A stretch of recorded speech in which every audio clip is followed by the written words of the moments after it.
There's that. That was frosty. Ladies and gentlemen, welcome back to the Daily Carry Podcast, episode number 24 today. 24. And boy, did we have a fun weekend. And if you're watching online, you see some real dramatized, was that the right word? Some real overstated movements from Micah here, making sure to take proper care of his drink. We did accidentally have a spill. Maybe we'll clip in the blooper there at the beginning or the end of the clip for you to see online. But yeah, we had a coffee spill this morning, so consider us woke up. That definitely woke us up. But we're here on the set of the Daily Carry Podcast after a long, fun weekend. Great weekend. Boy, did we have a good time or what? It was a great weekend. Our first annual The Rock Jiu-Jitsu Team camping trip. Yep. It was awesome. All the families, the kids. Can't say enough about everybody that came up, brought their kids. Just such a good time. Lots of shooting, lots of food, lots of ATVs. You know what I really enjoyed? I enjoyed it all, but what was really cool was seeing the kids ride. Yeah. That was a lot of fun. How they just, get on with mom and They had a dad blast, and go for dude. those big 2-mile loops and stuff. That was so much fun. Yeah, they got on the side-by-side. All of them jumped in there with me. Man, I was just pretty much locked into a full-time job after that. Every time we got back to camp, one more lap. Yeah. One more lap. I'm just thinking, anybody else want to take them for a lap? No, they had fun. I had fun. We all had fun. It was a blast, man. And obviously, we've got the benefit of you having gone up there for 20 plus years. You know the lay of the land, and you knew exactly which spot to go look for on a holiday weekend that could accommodate as many people as we had. And we didn't which have was awesome. Person over there besides us. It was totally empty. Yeah, it was awesome. And we couldn't see anybody. Yep. Couldn't see anybody. It was a beautiful, beautiful spot, man. A little tiny bit stressful getting down there with the 30-foot camper, but, it's all right. We made it. We're good. You're here. Yeah, no fire hydrants down there, else that might have made a little bit of a difference. No fire hydrant. Sarah and I are now, she's got a fire hydrant. I've got a fire hydrant. She had a spill. I've got a spill. If things come in three, she's going first. Yep, she's next, right? She's next. I don't know what's going to happen, but good luck. Yeah. Well, again, for those who might have missed it or didn't know, this past weekend, Labor Day was yesterday. And this weekend, we went on a camping trip. We invited the whole team, and we had a good couple families go up there with their kids. And we went up there, and we camped.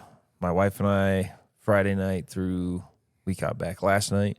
And some people came up for a day, 2 days, however many they could come. And then we also did a range day, which was super cool. Yeah. So we've got a lot of cool footage of just the team getting together, having a fun time, having a good time, and getting out there. And we got film of Danny's wife crushing him on the. That's true. And Danny missing him. And Danny missing. Yeah. The dueling tree. Yeah, she beat up on her husband. It was pretty funny. It was good. Well, it's okay because Brian beat up on all of us. So. Oh, he was shooting. He was shooting. Yeah, it doesn't help that I found out on this trip that undoubtedly my P320 is pretty much garbage at this point. It shot itself. Well, it did worse. Whenever I shot it wasn't going where it was supposed to go. And at first it was funny and everybody's just thinking I'm making excuses, but I had Brian shoot it and Brian shooting it, and it's just going different places the whole time. So this is what happened, and this is so frustrating, so dumb. So I actually have said on a couple episodes before that the Rams that don't have a center console, that actually have a bench seat in the front where you can pull up the center console and you have an extra seat. Well, under that extra seat is a whole nother hidden compartment. That's the storage area. It's like a plastic storage box. And so I always keep my 320 under there, and I have some extra mags, all that. Well, I had forgot that I put one of those Jocko Go energy drinks in there. And somewhere along the road, those are not Jocko's. Those ones are Redcons, Total Wars. Those are powerful. Drink with caution. Drink with care. caution. Those the Jockos actually they only have like 70 milligrams caffeine. Those have like 300. It's ridiculous. I'll be drinking it for 2 days. Yeah, just a sip will literally get you up bouncing. But anyways, that Jocko, somewhere along the way, it sprung a leak in that center console. And those have got to be something about them. They are the most acidic, just they will rust anything like that. because whenever I got to it, and it wasn't in there but for more than maybe a week, and I'm not sure at what point that it actually burst in there, but dude, the P320 was just rusted to a pulp, and I got it out. I cleaned it real good, but it showed at this range day that even with all the cleaning, with all my efforts, it's toast. It's not fit for duty, so to speak. So there's that. I'm gonna have to get a new competition pistol. Yeah. The for all the guys that are out there listening, like all the gun guys that are out there going, you guys are idiots. We live in our vehicles, and this is why you have a lot of weapons and a lot of backup. That's why when you teach jiu-jitsu, you don't have one thing you do. You have like 1,000 things in your arsenal. Mm-hmm. When you pulled that thing out and I looked at it, when you laid it on the bed, I was like, holy crap, what happened to this gun? It's like, yeah, like Jocko happened to that gun. I got a story too. I actually dropped one inadvertently. So we were out on a boat, and we just cut a corner, and it was sitting in the middle in a holster, sealed in a bag, and the bag flew out of the boat on a wave. Like the whole thing just boom. Wow. Jumped in the water, grabbed it. It wasn't in 10 seconds. Come out, pulled it out, kind of wiped it off, dried out. But this is in the middle of the boat, or in the middle of the lake. Didn't have anything to do with it. I'm like, well, I'll take care of it when I get back. We were out on the water 6 hours wakeboarding. I got back, dude, the gun was rusted shut. Like the parts of the gun literally had rusted that quick. Wow. Yeah, it was salt water. Yeah. I mean, the ocean. And that, yeah, it's amazing how quick something like that can happen. So sitting in your Was it a Glock? compartment, it was a Glock, actually. Crazy. Because that's literally what I was thinking. I was like, man, you know what the next torture test needs to be? It was a Springfield. I'm sorry. Oh, it was a Springfield Springfield? XDM. Yeah. Well, what I was thinking is the next Glock torture test needs to be Jocko energy drinks. Dude. Let's see. Let's leave 3 different guns in Jocko for 2 weeks. Let's come back. Let's see which one still shoots and which one still shoots straight. Best part of that whole story was when we took it. So the bag is sitting. So it's in the base of the boat, dude. Like in between people on the floor, and it was the only thing that when we hit the wake came out of the boat. And it was like on a spring. It just poing and went flying. Crazy. Anyway. So yeah, 6 hours, and after salt water, it just got into all the tiny little components. Like the gun itself, Yeah. if you looked at it, was fine until you took it apart. You're like, holy cow! I mean, even oiled, it was just like it ate it. So yeah, it happens. That's unfortunate. Yeah, that's unfortunate. But thankfully, we still had a good time. Even though my gun was defective, I had a couple others with me, so we were fine. You shot fine. You shot really good with what do you call her, Bessie? I called her Bessie or Mare's leg. You're sawed off. Or not sawed off, you're we shorty. can't say sawed off. I don't want to get in trouble because it's not technically a sawed off. I'll tell you what it is. It's a pistol action 12 gauge. Yeah. It's a JIC, which means just in case shockwave. 12 gauge that's Remington, right? That's Remington. I believe it was Remington. I think it's a Remington 570 Magnum. And that thing is really fun to shoot. 570 or 870? 570. 570, okay. I think so. I think it's 570. I'd have to look at it. All I know is it was super short, and you were shooting clays with it. And it was pretty impressive because you were like just kind of throwing it out there and hitting clays. That's the party trick. I like to just make it. Whenever Brian's beat the crap out of me in all the other shooting competitions, I got to pull that rabbit out of the hat and be like, all right, well, I bet you can't hit skeet with this sawed-off shotgun. And, that was fun. We did that. But that thing is crazy because you got no stock, and there's a strap around the handle. It's a pump action. And that strap, you realize real quick why it's there. Yeah. Not having a stock, not having any back support, that thing slaps hard into your hands. It's fun. And, it's fun to shoot. Yeah. No, it was cool, man. Shooting some clay, shooting the dueling tree, shooting some rifles. Yeah. That was fun. He owned me in pistol. I actually had a really bad pistol round dueling tree with him, but on rifle to rifle, I got him. I felt pretty good about that. So nice. Yeah. So I did go. We went head to head on that. I beat him there, but he's a good pistol shooter. Oh, he's super good. Yeah, he's very smooth, very relaxed. His reset is good. His breathing's good. He doesn't no flash, but he's just he's on. Mm-hmm. Yeah, and I was clearly off of that. So It was fun because we came back and we did kind of a round 2 later, and it was much closer. But it was, yeah, he's good. He's a good shooter for sure.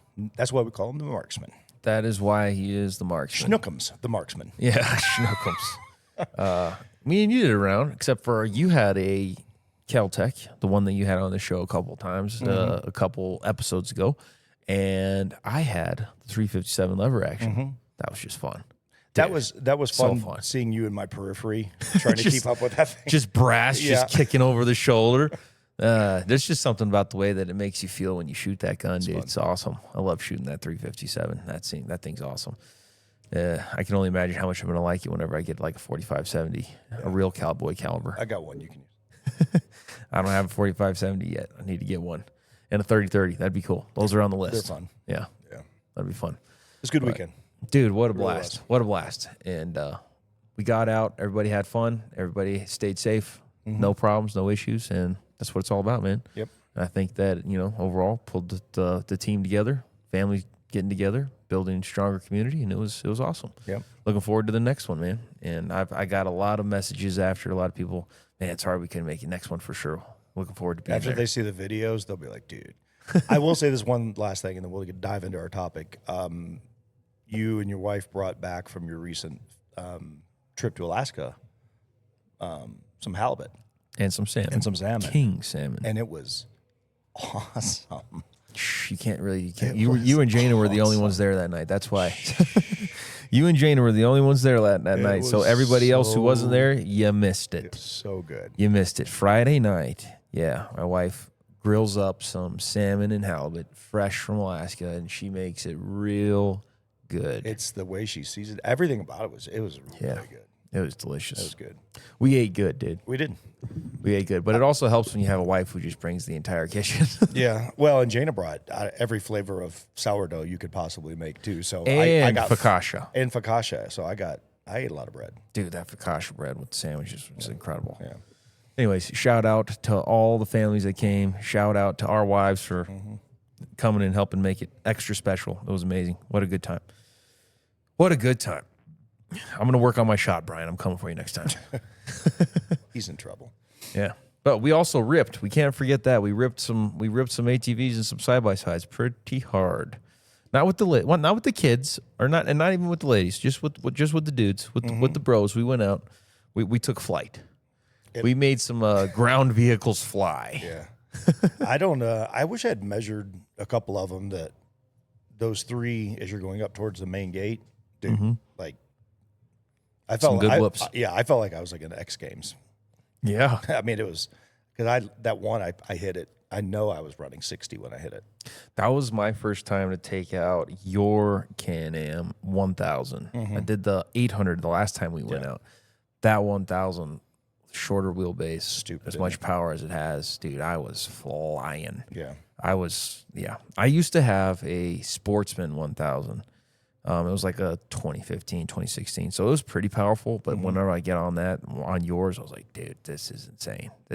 It is actually surprising for the size of it. Surprisingly quick and agile. And the jumps you can take, I mean, it really floats. Yes, it does. Yeah. For guys that don't ride big quads in that way, you're missing out, because that thing, to me, it's more of a sport than it is anything. I mean, it's just so much fun. Yeah, it was really cool, because no matter how hard I tried to go in the side-by-side, I couldn't get both wheels. Well, I should say as I should. I couldn't get all 4 wheels off the ground at the same time. They were coming off the ground. It was just, Well, plus you have 4 dudes in there, so.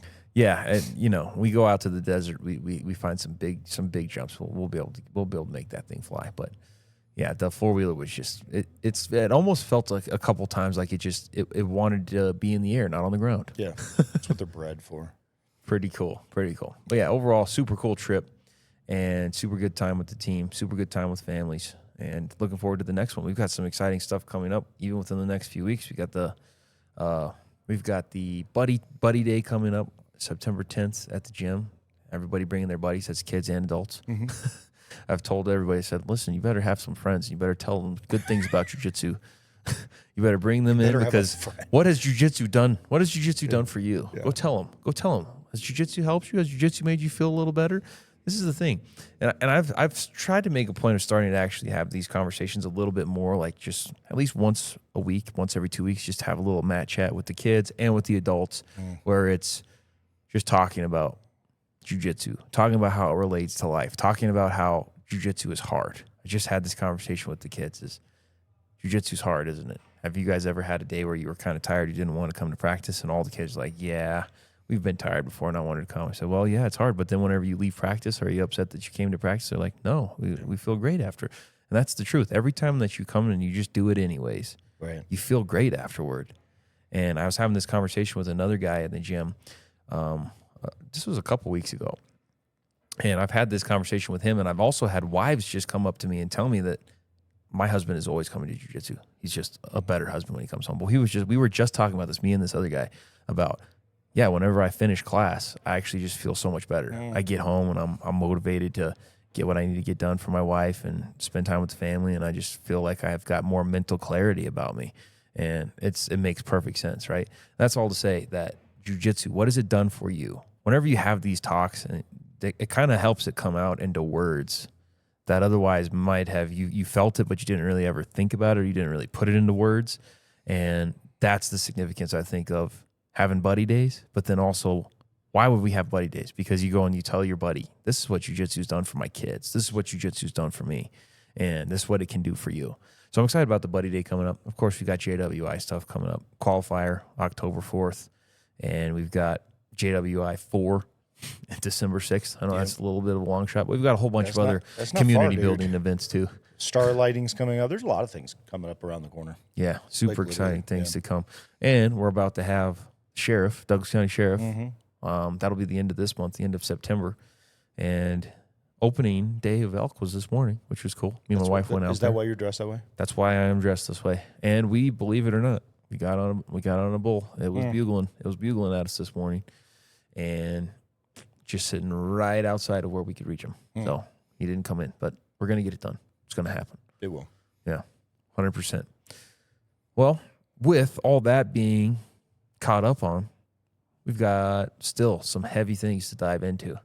We've had a couple of heavier episodes, the past couple of episodes, but it really weighs heavy, I know, on both of us. I know the entire world, the gravity of what's going on with the tensions, the lies, the turmoil, the things that are just feeling like they're upside down, the wrong side up, so to speak, in this world.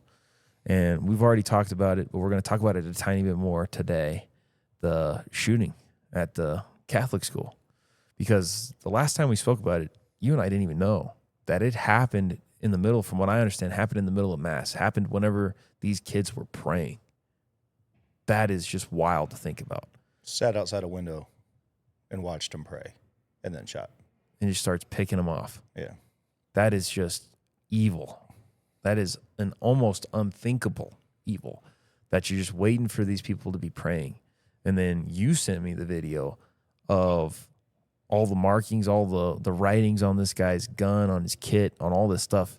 And it's just, the video that you sent me was actually amazing to watch, because you get all this context from a spiritual perspective. Oh, yeah. Which was really interesting to think about. And you sent it to me. So you helped me make sure I don't get anything wrong. But there was things on the magazines. There was things on the rifle, right? And the video was likening the writings to, well, this is pretty overtly demonic, right? Which is crazy to think about, because the manifesto, as you and me just now discussed before this episode, the manifesto that this guy had written down was basically talking about his regrets as far as transitioning, being a trans, that it's the worst thing that he did. He didn't want to be a trans. There was writings apparently that this guy had, and drawings. He had a drawing of him looking at himself in the mirror, but the reflection in the mirror is actually a demon. Yeah. That's wild. Yeah. So the guy on the video that you sent me is explaining, well, this obviously was a guy who was being tormented by demons. And there was some kind of writing where he's like, let me go, leave me alone. And then the demon's like, no, kill yourself. Something like kill Israel, something like that. Yeah. But then the writings on his magazine was kill the kids, kill the children. Yeah. And then it was I think that one of the magazines said something about kill Israel, right? Kill Israel. There was, is your God going to protect you now, or something? Where's your God now? Yeah. Yeah. Yeah, this is not too dissimilar to Columbine. Klebold and Harris did something very, very similar in their the findings that the FBI and ATF, law enforcement, parents, obviously later deeply involved in this thing when they started digging into. Pretty crazy. And then I had a suicide when I was out at the sheriff's office out east, and his room, I'll tell you, this is the depth of something. And this is why I think these episodes become so important for people to you can't stick your head in the sand and go, I just don't want to know anymore. It's so in your face everywhere you turn. Because if you're waking up right now and you're sending your kids off to school, it's in the classroom. It's in the library. It's in the policies and procedures. It's in the sign-up sheets. I talked to a gal yesterday at the pool, and I think I've brought this up in some fashion 2 or 3 times on the podcast over the last month. But I talked to another parent, completely unrelated to any of the previous parents, that was signing their kid up for a sport. School just kicked off, and the first page they had to fill out was binary gender stuff. Very first page. Wow. Are you accepting of, this is important to us, blah, blah, blah. So this is all this nonsense.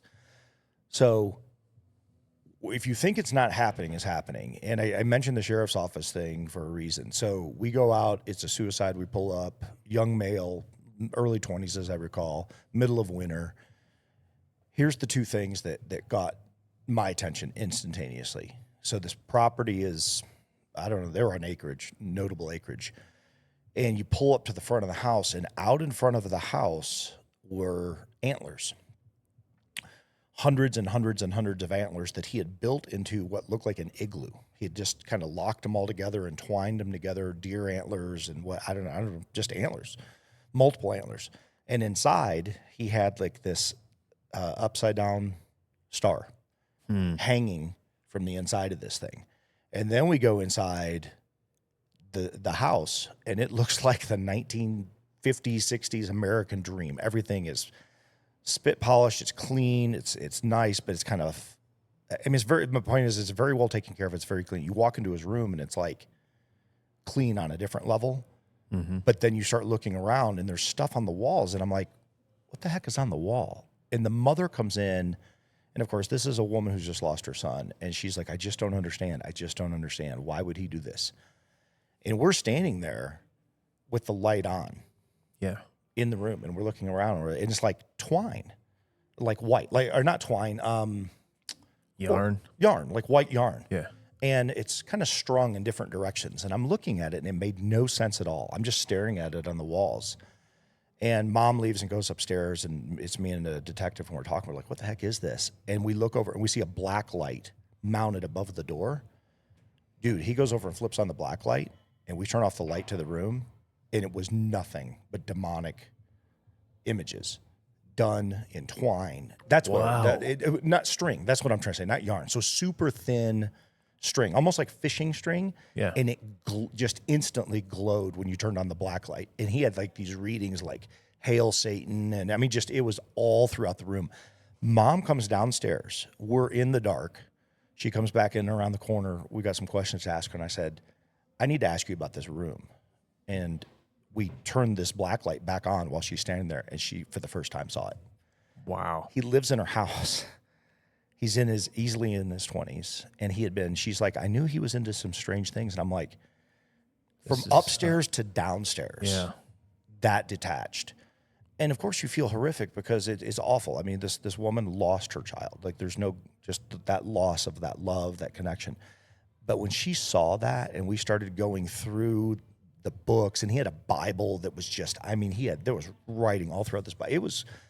You could have made a horror movie out of it. It was that dark. And people just don't realize, I think they don't realize what's really out there and what they're facing. So this shooter, I have no idea who this kid is, this dude that shot up this Catholic school, but we all know now what's coming out. And this kind of stuff is everywhere. And for people to go, it's not in my house, or I don't want to know, Well, I just opened up my segment with it's already here. Yeah. It's how are you addressing it? How are you protecting your kid? Because this guy literally preyed on people praying. Yeah. Literally waited for them to pray so that he could shoot them. I mean, you can't get any more defenseless than that. Yeah, that's just wild, man. So this case that you had with the suicide, was he in that antler structure? Yes. Is that where he killed himself? He literally blew his head clean off with the shotgun. And that's how we found him. Yeah. Man. Yeah. And the crazy thing is the parents never questioned any of it. I mean, there was just a shock and awe about them through the whole thing. Like, I just didn't know. I didn't know. And there's a piece of you that you don't want to be sarcastic about it. I mean, maybe you are a little bit in your head, like, really? Like, how do you not know this? But then when you start talking to them, you just realize it's just people just hide things, man. People can bury things. The sodomy that I had done to me when I was a little boy, I buried that until I was in my 30s before I ever talked about that. I was 6 until 8. So I know it can be done. When somebody says, oh, how can this happen? Oh, it can happen. Trust me. And it's out of shame or embarrassment or fear or judgment or whatever it may be. I don't know what this kid was going through. I have no idea. But to what the point I was making, you walk in the room, it's like looking at this wall and seeing stuff up here. And it would be impossible to not notice. Like, I walked in the room, it was impossible to not notice the stuff on the wall. It just came to life when we hit that black light. And either she didn't know the black light was there, or she didn't know it was on the wall, or never dug into it. And that's about one story.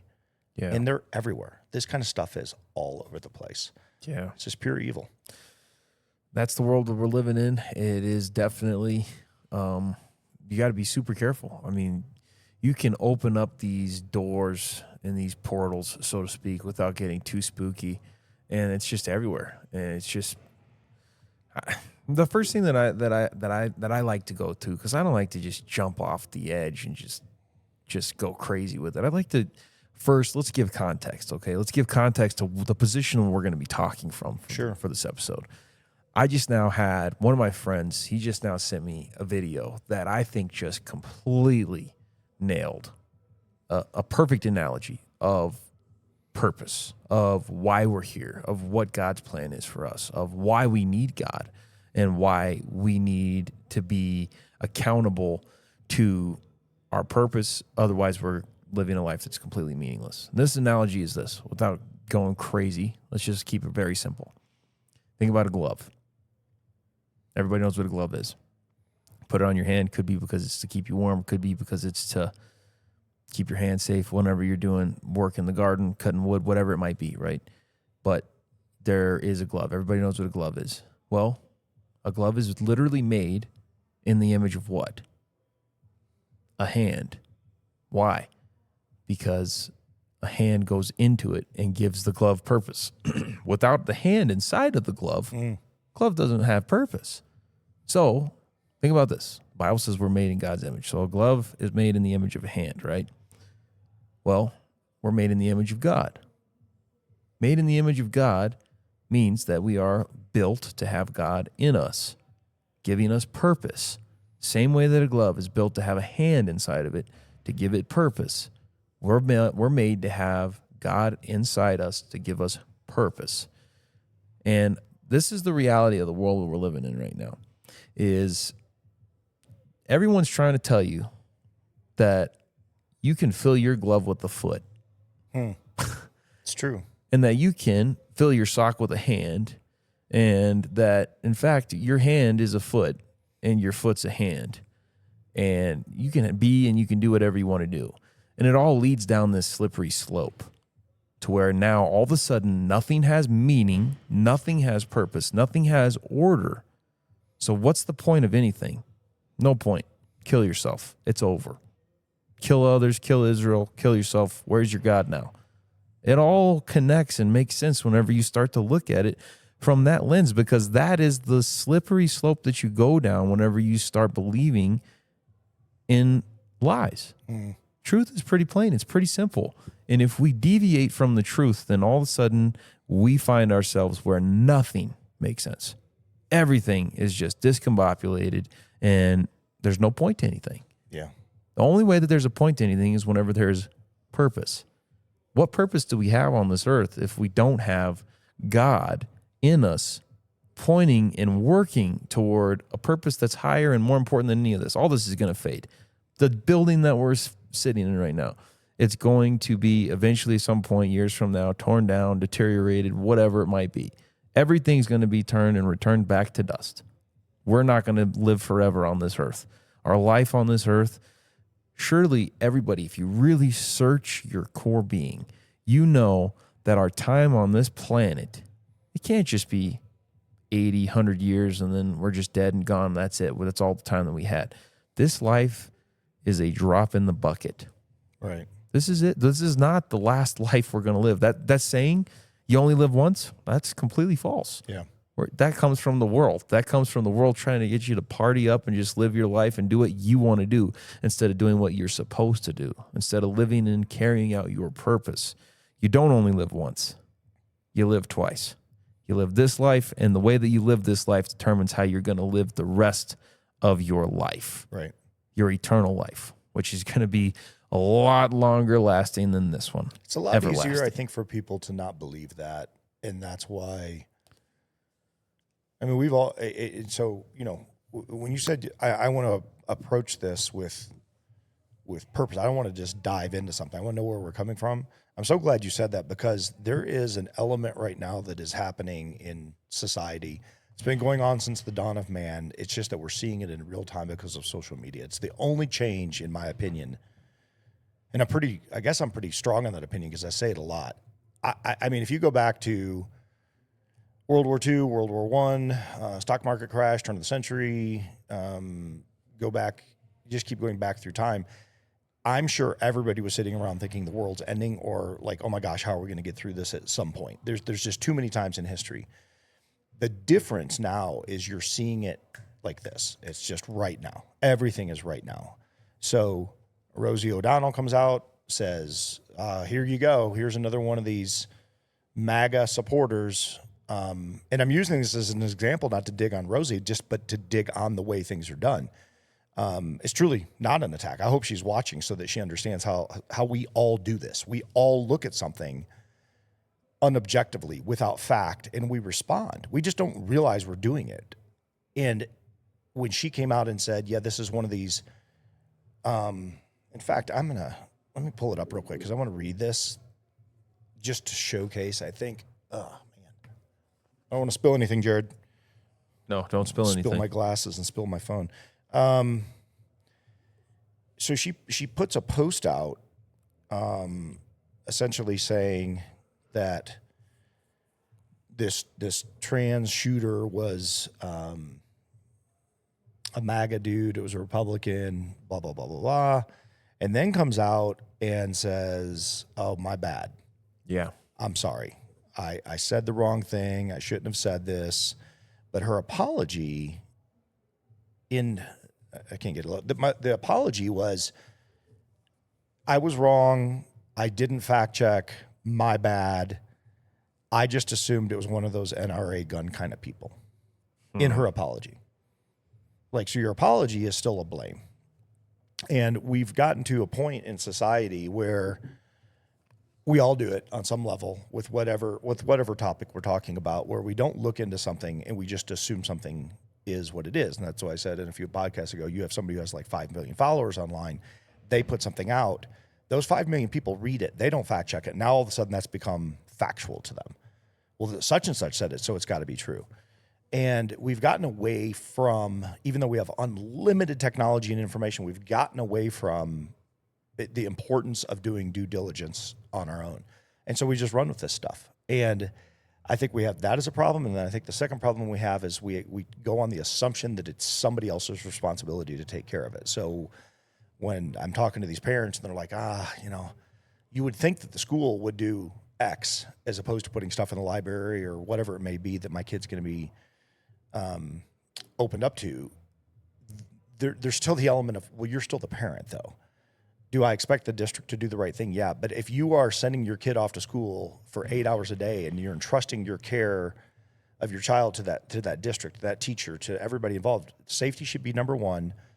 The principles of what they're teaching should follow closely in line. But if you as the parent are not engaged and active in this process and you don't know what they're putting out, then that's on you. And we can see in so many of these cases where it goes sideways because the parents are always shocked and awed when something bad happens.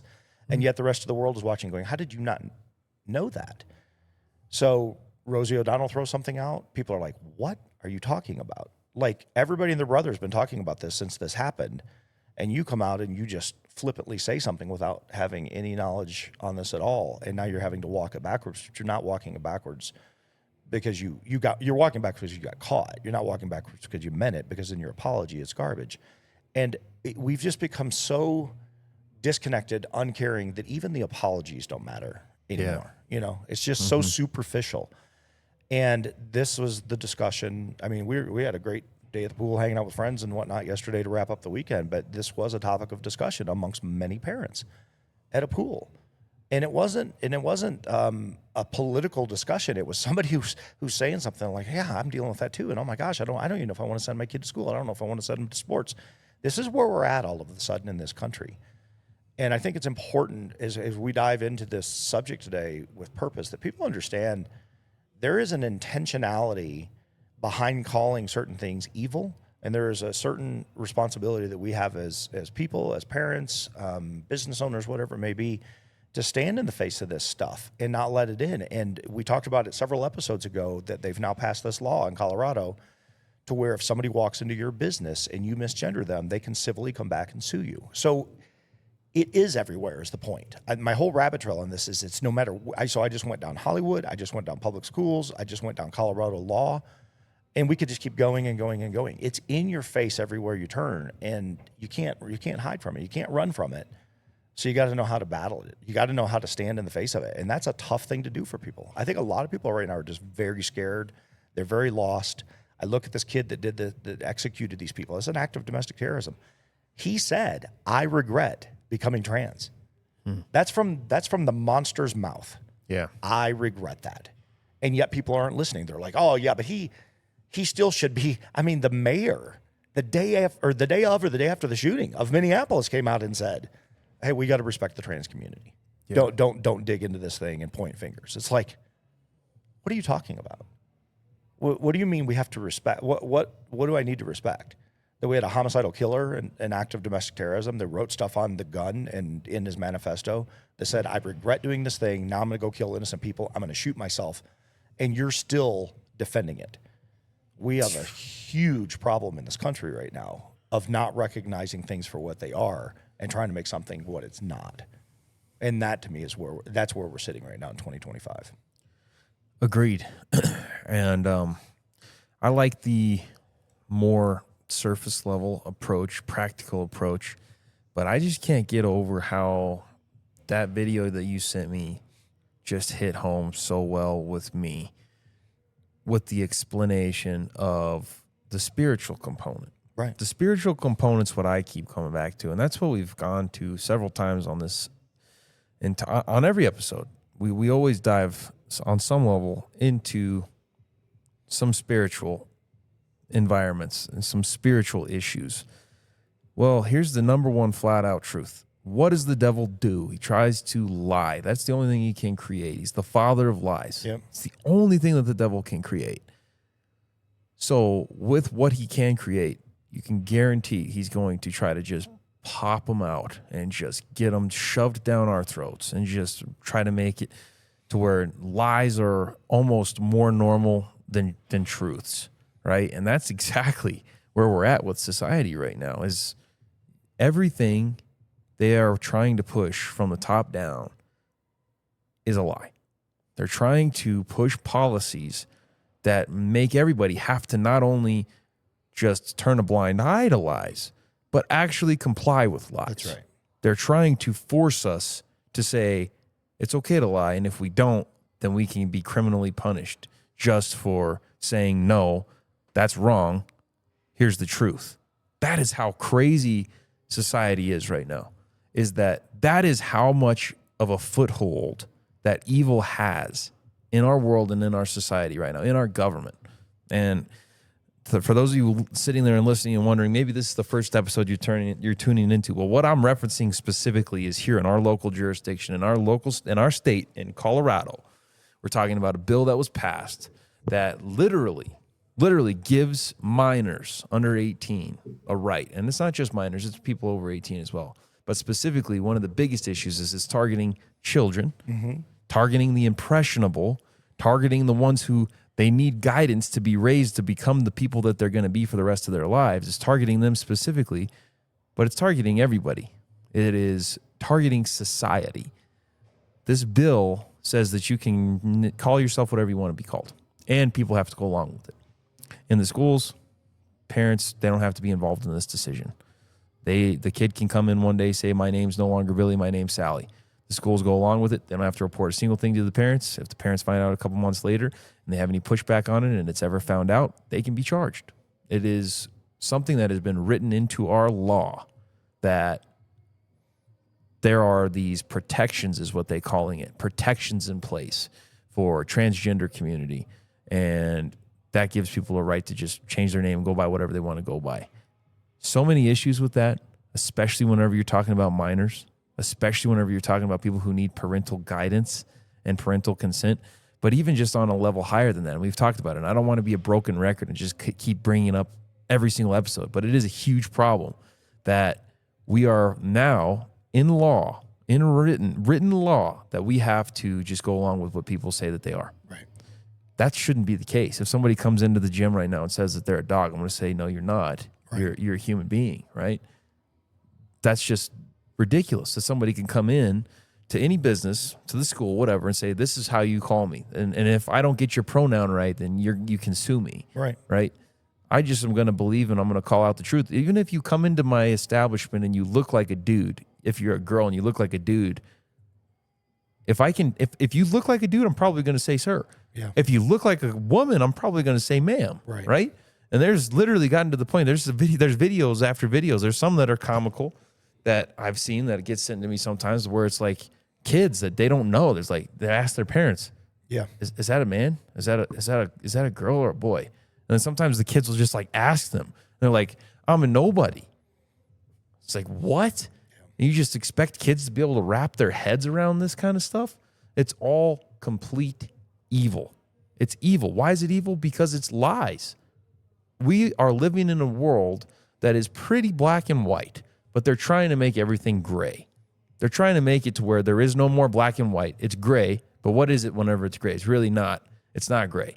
They're just trying to get rid of all the white, all the light. They're trying to make it all darkness, all lies, meaningless. What do you think the underlying motive is for all of this? Because to me, there's got to be an end game, or what's the point of starting? So, super simple. Dude, I want to go be a girl and I want to compete in girl sports because I'm not man enough to compete with the boys. You would think, there's 8.2 billion people on the planet, I would think 8.1 billion, 999, except for that one dude, would all go, what? I mean, like literally in my head, I go, that's what I think. I would think you are the sole human being on the planet that thinks that that is normal. And I would expect everybody to go, yeah, that's not normal. It's not even possible. And yet, here we are. Somehow, not only has it happened, it's all the way into Olympic sports with doctors that do physicals and drug testing and all of this stuff. What are you testing? Are you testing a male or are you testing a female? And we've gotten to a point now where outside of children, who should be protected? Women. Now we've got girls and women's sports where dudes are competing that are identifying as a woman because they had an implant and they're taking a pill. And somehow that has gotten into not only policy, it's gotten into funding, it's gotten into Congress, it's gotten into, you name it, it's everywhere you turn.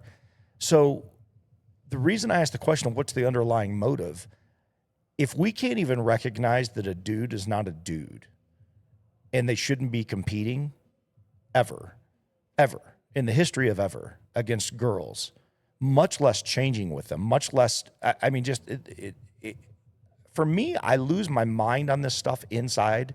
My brain goes crazy. It's like I'm at war in my own head going, I feel like I should be able to look at anybody regardless of race, creed, color. Whoever you are, socioeconomic status, wherever you're from, I think I should be able to look at any human being and have them go, yep, I'm on board with you, Micah. That makes perfect sense. Why in the world would we be allowing this to happen? Not only we have allowed it, we're endorsing it, we're pushing it, we're protecting it.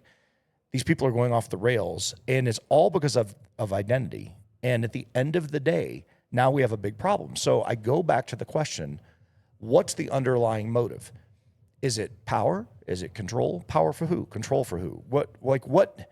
It can't be all political, and it can't be the Democratic and Republican Party here in America because it's worldwide. It's a worldwide issue. Mm-hmm.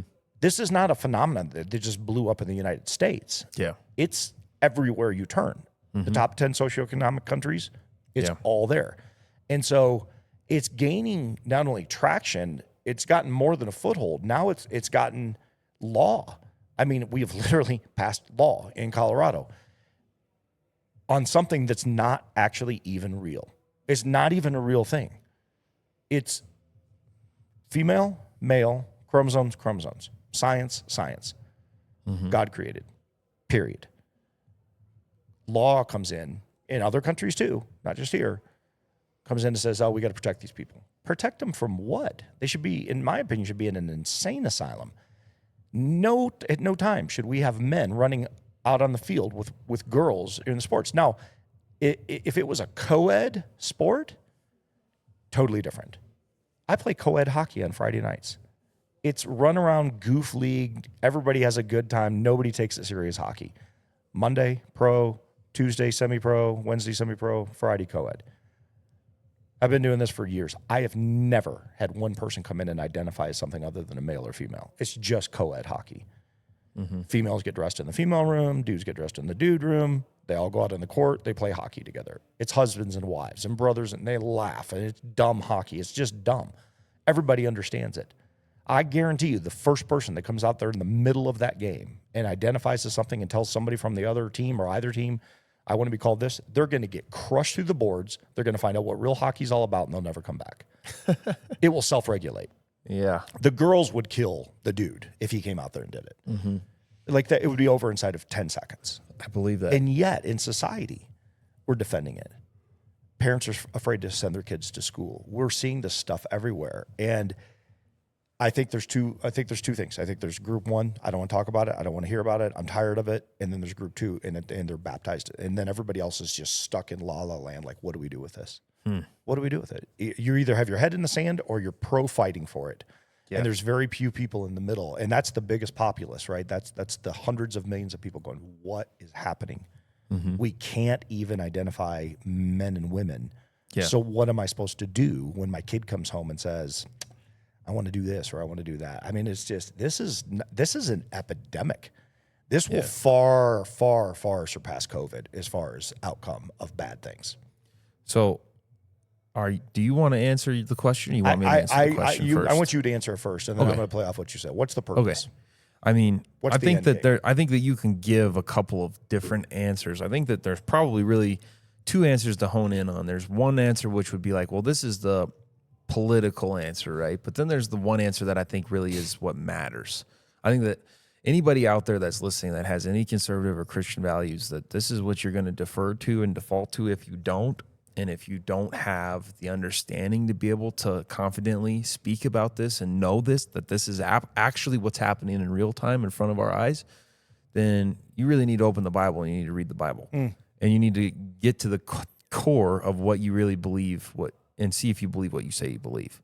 Because I firmly believe that if you call yourself a Christian, then you believe in Christ, and you believe that just like Christ walked this earth and he had temptations and he resisted the devil, Christ himself here on this planet, walking this earth, resisted the devil. The devil showed up and tempted him. He resisted the devil. Well, the devil's still tempting people. The devil's still out there telling lies. And why? The question that you asked is this, to bring it back to and make the perspective, the question and the answer easy and tied up together.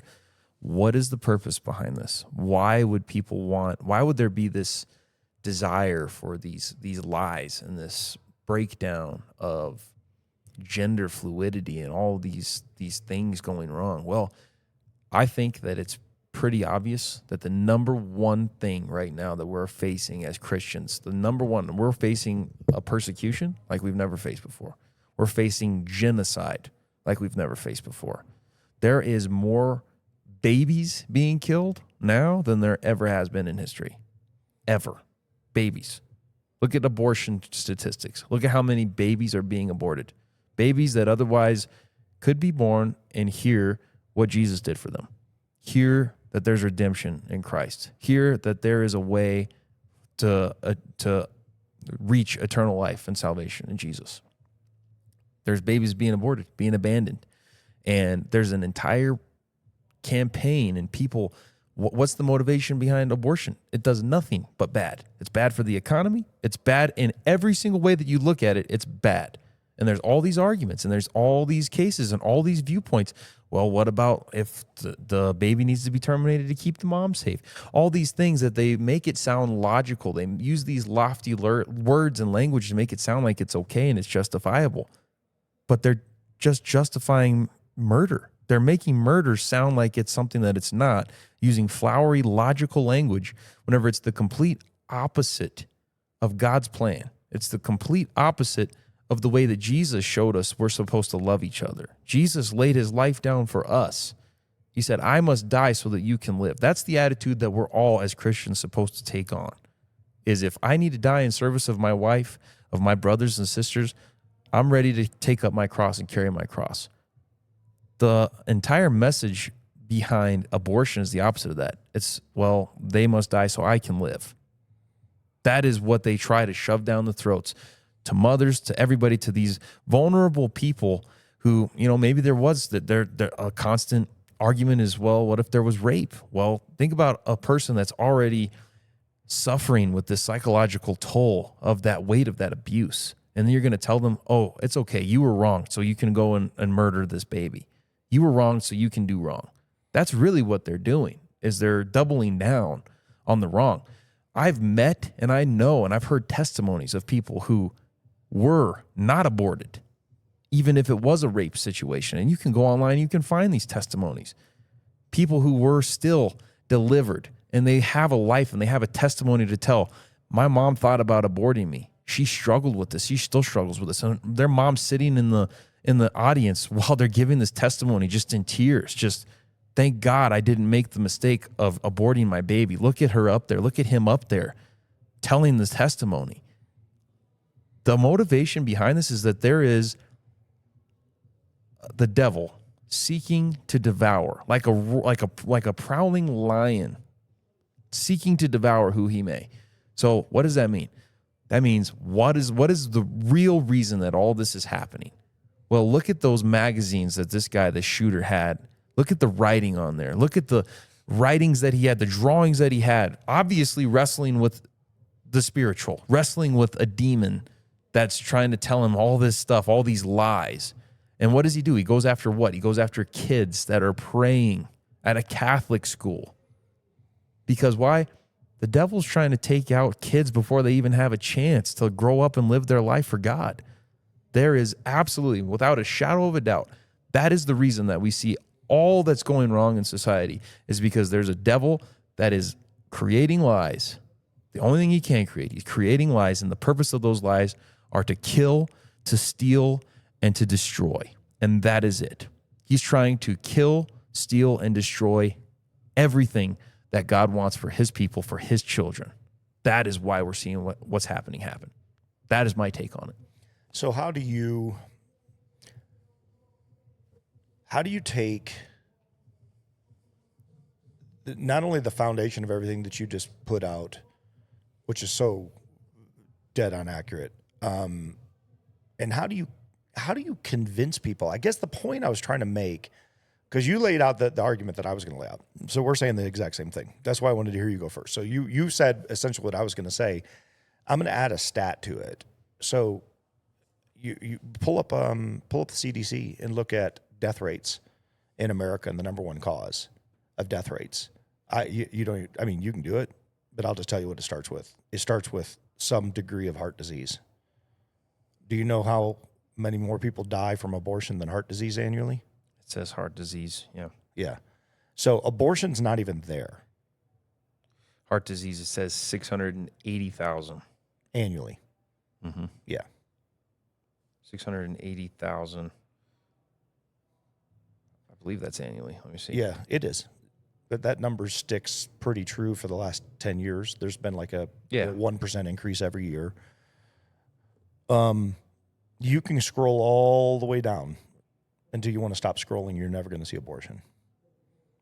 And yet, right? So to your point, we are flippantly taking life, Yeah. and we're not even categorizing it as life by the institute that tracks, studies, and creates cures. Yeah. So let's put that into context for a second. Yeah. And I'm not going to rabbit trail COVID for more than 10 seconds. Those are the same people that came out and said, here's where this came from. Here's how we deal with it. Here's what you need to do. Yeah. And now we're sitting here 5 years removed. Millions of people died. It was a horrific event in time. But now nobody with a lick of common sense is going to trust anything that the CDC says. And I just gave you 2 talking points as to why not to trust them. Yeah. And yet I refer to them for stats all day long because they study this stuff. But they don't study human life taken by. So I pulled up on CDC. This was from a Google search. So you are right. From what I can see, whenever you look up leading causes of death on CDC, it doesn't say anything at all that I can find from abortion. But there was a Google search that pulls up finding in reports, and it says abortion surveillance in 2022. I think that the death stats were from maybe 2023, with heart disease being 680,000. Right after that was cancer, 613,000. But then for this, it says that in 2022, legal induced abortion were reported to the CDC from 48 reporting areas. And it says 613,000. Yeah. And that's just ones that are reported. That's the ones that are reported. That's correct. Yeah. That's why I said that it far and exceeds it. Of course. In numbers. So I look at it through the lens again. I go back to we as human beings, men and women, know that a dude cannot become a woman. Yeah. And yet we've got everything is now fighting for the fact that a dude can become a woman. It's physically impossible. It's not a thing. It's made up.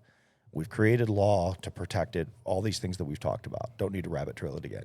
What ticks me off in it is as a society, we're not smart enough to even know how to defend it. And to the point that you made just now, and you made it very, very well, is the devil has one source to go to, and that's lies. And that's what we're living in. We're living in massive lies right now. And people can come back and they'll come at me and they'll come at the podcast. They'll come out and you guys are crazy. Okay. Why? Like, why? I said it in the previous podcast. If bacteria is life on Mars, then why isn't a heartbeat life on Earth? Yeah. You guys want to get into your flowery language and talk about conception versus when you can actually monitor it. Well, we've already proven when you can monitor a baby's heartbeat by technology, and yet we still have abortion rates through the roof that you can be all the way to 3rd term. So that argument goes out the window. I mean, it's like every argument they make goes out the window as far as fact. Like no matter how you approach this thing, it's just garbage. It's a garbage argument. And yet here we are. Yep. Roe v. Wade. Was it 1973, I think? I don't know. I think it was 73. Off the top of my head. Now do that math. 73 to 25 times that amount of number of what you know. Dude. Yeah. There's every war combined, every bad act combined, everything combined does not even come close to touching abortion as far as death rate. Take it all. Take it all. About? It doesn't even come close. So you said something that I want to make sure to circle back to and answer, because here's the thing. There's plenty of people that I know that listen to the podcast that are not completely on the same page faith-based. There's different people on different faith journeys. Maybe you believe a little bit, maybe you believe a lot, maybe you don't believe at all. Maybe you just know me, you know Micah, and you're just listening, and you're just like, hey, guys, go back to talking about guns. I don't know. But regardless, here's the thing. Because you asked, well, if we don't believe in any of that, then convince me, right? Well, let's see if you maybe can just convince yourself. I shouldn't even really have to convince you, because if not, if everything that we just said, if that's not why, then why? That's my point. Why? That's my point. Why? If it's not to kill, steal, and destroy, then why? Yeah. Because, I mean, it was abortion, and now it's worse than abortion. You think about the premise of gender fluidity and transgender stuff, and even just homosexuality. Think about that in the light of reproduction. Think about how many babies will not and have not been born and have not been conceived and will not be conceived because of this lie. That's getting them before they even happen. Mm-hmm. That's getting them before they even had a chance to happen. Yeah. So it is at the fabric of society and of our purpose as society is just attacking and tearing it down and making it to where kids are not even getting a chance to be conceived. It's now getting to the point of abortion before kids are even given a chance to be conceived. Did you know, have you seen the video of the doctor testifying before Congress on men giving birth? Have you ever watched that? Yes, I have. All right. So I'm going to go a little humor dark for a second. Here's my idea for a reality show. Everybody in America that believes in this donates $1. I'll create a page, and we'll put a bank account together. We'll have a trustee oversee it, and we will raise tens of millions of dollars for all the people that believe that this can happen. Tens of millions of dollars. And it's all going to go to a cause, a worthy cause. We'll take 5 groups, 10 guys total, 5 groups, 10 guys. You 2 guys, and we have to film it from beginning to end. So we got to do all the bad stuff. So we got to film the ugly, but these 2 dudes bumping uglies. You guys go do your thing, and for 9 months, we're going to film you guys. We're going to film you while this body grows inside of you, while this baby grows, and then you're going to butt birth it. And we're going to give half of the proceeds to the winning couple. Here's the thing. It's never going to happen. You and I know it's never going to happen.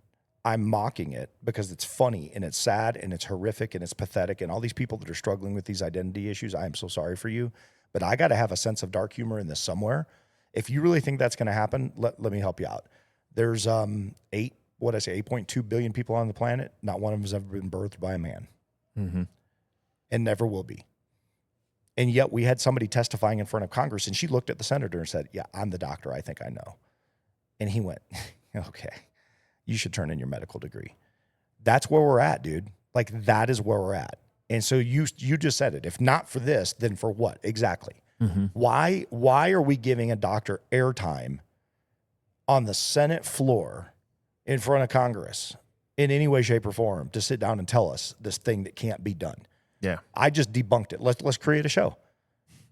I'm going to take 10% of the earnings, by the way, and I'm going to bankroll that, and I'm going to be set for life, and we could disprove it in that amount of time. And everybody knows it, Jared, and that's what I'm getting at. It's like we all know it, but for some reason we're not willing to accept it. We're willing to believe the lie. So I'm going the step further. I'm like, I can prove to you can't do it. Forget the lies that you're being told. Forget the it's my right or it's my body. Forget all of that for a second. Let's just talk about the physical act. Let's go prove it. Let's take 10 dudes and let's go prove it. You can't do it. You can't do it. Yeah. And yet here we sit. And then what's the byproduct of that? Gender bending and dysphoria and all of these tragic things these families are facing. I know a family right now, one family, I know several going through this, but I know one family right now that are literally at the point, their kid is 16, and they are literally at the point they've been dealing with this for 4 years of divorce, of removing the child permanently from the house, going through a legal battle because it's your responsibility. It's your kid. Yeah. Here's the catch, folks, for everybody watching out there in government land. There is not an entity that this couple, and they have researched to the depths of depths, that will take their child. Nobody will take their child who wants to go do this thing. They are at the point of saying, here is my child. We cannot control this child anymore. We have spent hundreds of thousands of dollars in medical treatments, in cancer, or in counseling. We've begged for help from public service. I mean, you name it. Mm-hmm. They get no help from anybody on a legitimate thing. People are like, oh, you need to counsel. We've been to counseling. That's all we do is go to counseling. They have tried everything under the sun. So they said, you know what? We can't do anymore. Will the state, you guys come in and take them? There's nowhere for the kid to go. Even if the parents are signing off on it. Yeah. The process is not even there. And that is fascinating to me, because we are running at light speed, telling these kids they can go do what they want. We're putting parents in families in horrific positions, and there's no resources to go do anything except for you're just battling this on your own. And from me to them, I'm like, it's still your kid. You got to fight, man. You got to fight evil no matter what. This is your kid. You got to protect him. I don't care at this juncture what you do. I'm just trying to make the point of there's nothing out there. Mm-hmm. And everybody's screaming at the top of their lungs, go be anything you want. Well, what do you do when there's nowhere to turn? So everybody just goes along with it. That's the whole point of what's happened over here in the school systems with the dog bowls and all this stuff. We don't know what to do, so we're just going to play along. There's no resources for this. People don't understand. There's nothing out there. Outside of a circle of friends, prayer, family, faith, digging into it, buckling down. I mean, if you got to quit your job and stay home and the other parent has to work 2 jobs so that you can be in front of your kid all day long to keep them safe, maybe that's what you got to do. And people are like, but we got to live. Like, we can't just give up our house. I mean, it's just like no matter where you go, it's bad, to your point. There's no good that comes from any of this. Yeah. And yet we're just railing on it to the point that we just passed a law. And we're talking about this like for the 8th time probably in 24 episodes. Why? Because it is everywhere you turn. And it's not, let's just bang a drum and then walk away from the episode. I asked a question earlier, why? You answered it. The why is because evil has a foothold, and people at home, you got to stand in the face of this stuff, man. Mm-hmm. Life is hard enough. I got a buddy of mine right now whose kid's going through cancer. It's just the hardest thing in the world to watch. Yeah. Hardest. I already watched it with my wife, and it was hard. I mean, with your kid, it's a different kind of, and their whole world stopped. I'm here to tell you right now. Their whole world stopped. Like, it has become this thing. Yeah. And they're in the fight. They're like in it to win it, man. Like, no matter what happens, I'm protecting my kid. Whatever I got to do, whatever the cost, whatever, you're protecting it. This is why abortion pisses me off so much. Because I've been, so I can actually speak from experience twice. Only 2 times. This is the limit of my experience, where we had a placental deal where we knew we were going to lose the baby or the mom. We knew it. One was in the ER, one was in the rig. One I shared, the third one I shared with you, where we transported, we got her there, bolused, and ended up both lived. But I've been where the baby was lost twice. The doc, like, we've got to make a choice right now. Yeah. These things happen, right? Mm-hmm. It's real. Nobody ever wants to see this stuff happen. It's awful. But this is why we have technology and training and medical degrees and all this stuff with the best and the brightest to come in to hopefully save both lives. But here's the thing that ticks me off about abortion. You can flippantly abort a child, flippantly, just because you just don't want it. No, forget any bad situation. It's a convenience abortion, right? The second, so in some places you can abort all the way up to 3rd term. That baby's not a baby. The second that baby comes out of the womb, let's say they come out due to an exigency where the doctors have to go in and get the baby to save the baby and the mom, you're doing everything you can once that baby hits fresh air, fresh oxygen outside of the mother's womb. Every law goes into effect. Every accountability goes into effect. Every hypocritical oath that the doctor has to take to save a human being all of a sudden snaps into play. 2 minutes ago, wasn't a baby. 2 minutes later, totally a baby, and we're going to do everything we can to protect that baby and that mother. And then there's legal consequences if you don't. It is astonishing to me that we live in a society where that is even a thing. Because it should be fight at all costs to save that life. Absolutely. Pre-birth, during birth, post-birth. Period. You know that it also, what's crazy, just from a law enforcement perspective, There are some places on the books where if a woman is pregnant and is killed, it's not a double homicide. That's crazy. I know. It should be. And yet it's not. In some states it is, though. Some places it is. Yeah. I mean, I could talk about this stuff all day long. I give example after example after example. I just started with the question, what's the end game? Yeah. There's got to be an end game for the person sitting back, knowing a dude can't deliver a baby, knowing a guy can't become a girl. What is your end game to argue that? Just as a dude, just as one person. You're a person sitting out there in society. You get up, you go to your job, you do your thing, you pay your taxes, you're married, you have kids, and yet you have some kind of weird stance on both of those things I just mentioned that you know are physically impossible and can't happen. And yet you're going to just sit there and bang your drum on the other side. Why? Like, what is your end game as one individual? Yeah. To go along with the masses on something that's not even real? It is astonishing to me as we as individuals cannot critically think enough to understand that. Because I understand ignorance and I understand stupidity.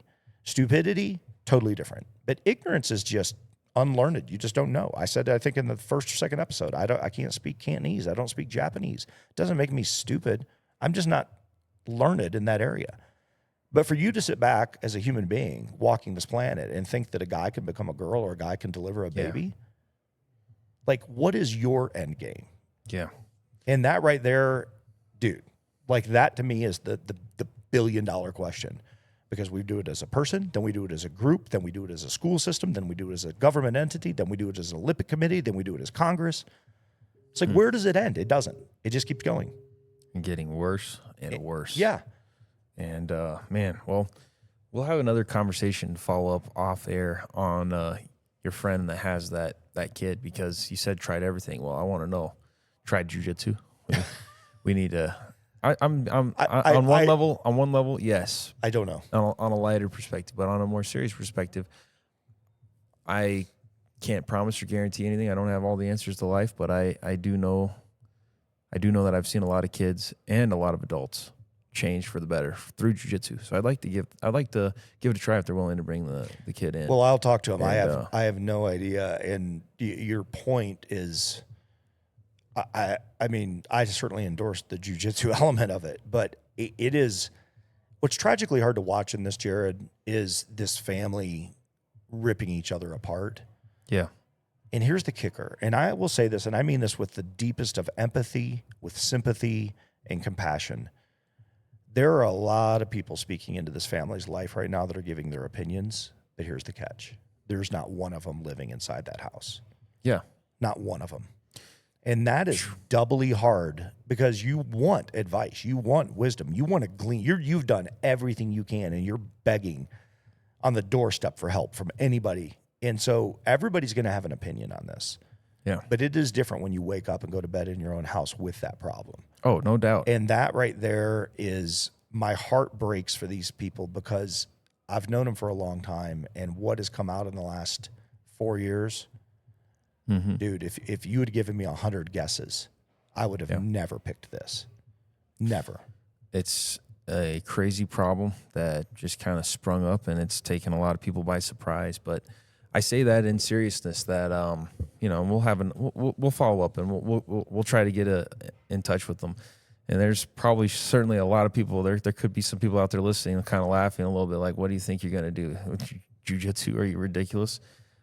What are you doing to help? Like, what are you doing to help? All we can do is all we can do. Yeah. And what I can tell you is, for me as a 14-year-old boy, whenever I walked into a jiu-jitsu gym for the first time, it changed my life for the better. Sure. And there's a reason I'm still doing it to this day.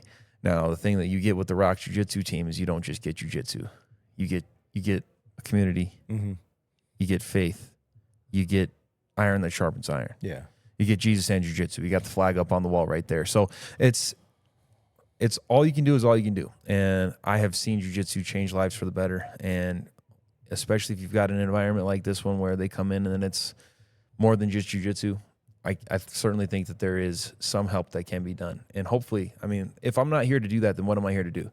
What are we talking about on this podcast? What are we talking about right now? We're talking about evil in this world that's trying to get a hold of kids. That breaks my heart. I want to do something about it. It's not like I can just go out and shake people up and tell people don't do that anymore. But what I do have is I have a gym and I can turn the open sign on and I can welcome everybody in and I can just tell them my story. I can tell them what I've been through. And I can tell them this is what jiu-jitsu did for me. And by the way, God gave me jiu-jitsu. God put jiu-jitsu in my life at a time where I needed it most. And I believe that he can do that for you too. I think it gives you purpose. And there's many things that can give you purpose, but it takes away the thing about jiu-jitsu. I believe is the point that you're making. This is certainly what I'm hearing is when you come in and you get out here, it separates you from everything else that's happening because all of your focus goes into the intentionality behind it and then everything that comes with it. And when you see people struggling with different things walking through this door, I will say the one common denominator that I've heard is anybody that gets out of the mat goes, I'm so glad I was here today.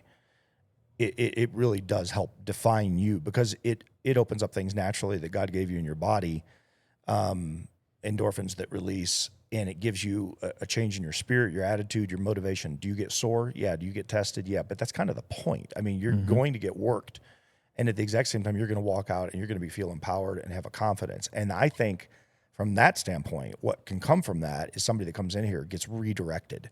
It gives them a different degree of something that they've never been in and a different view and outlook on life, maybe all of a sudden, that opens up a door of like, wow, I'm not stuck in this vortex of crap over here. I at least have a source to go to. And I would say that to anybody.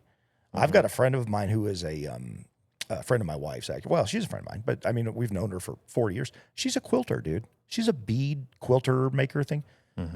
The things that she does for people, the people that she's brought into her life with that, is it my deal to crochet and knit and do that? Nope, not at all. But the stuff she makes, and when you get it, you're like, this is amazing. And you feel good. And when you talk to her, she's like, it just puts me into an element, and I can sit there with 10 other women. And I always it was funny because I joke about it. I just picture 10 women sitting around just yapping. And yet she says the people that have come to faith and the relationships and the journeys. And so I would just say anything that gives you purpose, honest to goodness purpose that grows you internally and you can surround yourself with is a good thing. But jiu-jitsu offers to me just so much more than that. And I'm glad you actually said that because I honestly hadn't even thought of that. I hadn't thought of saying, hey, do you want to come in? I don't know because of identity struggles what would happen or whatnot, but you can only put it out there as an offer. Yep.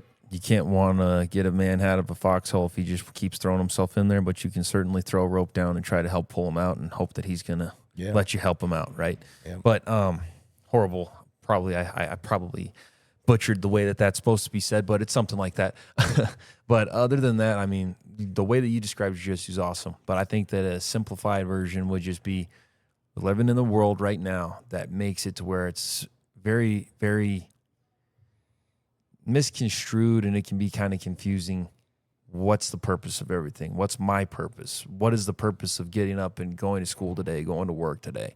And whenever you're living in a world, especially for the kids these days, I can hardly imagine what it would be like to go to school right now in today's age where you've got all this just fluidity. What's the point? Anybody can be whatever they want to be, all this, and then you're going to take your classes and most likely a lot of the topics that they're teaching are just now being bended and shaped and just it is whatever the teachers want it to be at this point. There's got to be a lot of meaninglessness and a lot of why am I doing this? Well, the beautiful part of jiu-jitsu is that the first time that you ever step on the mat, there's a meaning, there's a purpose. You realize very quickly, whoa, wait a second. These positions are better than the other positions. These submissions work this way. And if you train and you learn, then you learn that you can pretty easily be able to use these techniques and pretty easily be able to control yourself, control other people, and be a lot more effective. And the purpose in jiu-jitsu is a lot greater than that in that you are building a community with people that you're trusting yourself with, and they're trusting you with them to get better every day, learn more every day. And what's the purpose? It's constant improvement. It's not a destination. Right. It's a journey to improve yourself. That's jiu-jitsu. Yeah. And there is all these goals, all these techniques that you set from the very beginning, from day one. You're like, wow, I don't even know what mount is. That's crazy. I never even thought about that position before. Didn't even know about any of these guards. Didn't know about any of these submissions. And so from day one, it just gives you a purpose. It gives you this this is why I'm coming to jiu-jitsu. This is why I'm here, because I'm learning and I'm growing. And you can't lie that. You can't fake that. Right. There's no way to do that. You have to put in the time and the work, and you have to actually be focused. I've heard a lot of people say it. Whenever you get to jiu-jitsu, you have to leave everything out the door. You have to be present. You have to be on when you step onto the mat and you get into the class, you have to be there. And that is in a lot of ways, that's what's so therapeutic for a lot of people that train jiu-jitsu, is that it's like this force reset where you just leave everything else out, leave it at the door. You come in, you check in 45 minutes, maybe an hour, and then you have your almost escape is kind of a poor word, but you have this hour, this 45 minutes where you are refreshed. Mm-hmm. And you leave here feeling better. You leave here feeling like you've got a clearer mind. You got more clarity. That's the beautiful part about jiu-jitsu. But as we're coming to a close, because you're going to wrap us up, I'm about to give it to you. But the guy that the guy that made that video that we talked about earlier that you sent to me, that was talking about the clear, blatant demonic activity and this gunman struggling with demons and the writing on his magazines and on his gun and all that. The same guy. Interesting enough, his name's Josh Howerton.